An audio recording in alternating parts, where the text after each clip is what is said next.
Jhang police की बर्वक्त और मौसर कार्रवाई। रॉबरी की बड़ी वारदात, ट्रेस बैनुल सूबाई गैंग गिरफ्तार। DPO Jhang captain retired Bilal Iftikhar की आने की क़यादत में झंग पुलिस का क्रिमिनल अफराद के खिलाफ ग्रैंड ऑपरेशन जारी है। थानवी सैटेलाइट टाउन पुलिस के SHO फैसल रज़ाक कालू ने हमरा टीम पेशेवराना महारत और जदीद टेक्नोलॉजी के मौसर इस्तेमाल से बैनुल सूबाई डाकुओं की एक खतरनाक गैंग को गिरफ्तार कर लिया है, जो थाना सैटेलाइट टाउन के इलाका चिनियोट मोड़ के करीब 4 मुसल्लह मुल्जिमान ने असलिया के जोर पर एक शख्स से 19 लाख रुपए से जायद की रिखती रकम छीन ली थी और मौके से फरार हो गए थे। वारदात की संगीनी के पेश नज़र पुलिस ने फौरी तौर पर मुकदमा दर्ज करके तहकीकात का आगाज़ किया। सैटेलाइट टाउन पुलिस ने CCTV फुटेज, जदीद इंटेलिजेंस वसाइल और मरबूत हिकमत अमली की बदौलत से 5 रोज़ के अंदर मुल्जिमान को लाहौर से गिरफ्तार किया।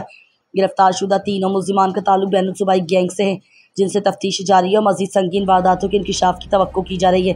DPO Jhang captain retired Bilal Iftikhar की आनी ने कामयाब कार्रवाई पर SHO फैसल रज़ाक और उनकी पूरी टीम को शाबाश दी है और उनकी मेहनत व लगन को सराहा है और अपने पैगाम में कहा है कि कानून शिकन अनासर के साथ आहानी हाथों से निपटा जाएगा। किसी को शहरियों के जानो माल से खेलने की इजाज़त नहीं दी जाएगी। आवाम के तहफ़्फ़ुज़ को यकीनी बनाना झंग पुलिस की अव्वलीन तरजीह है।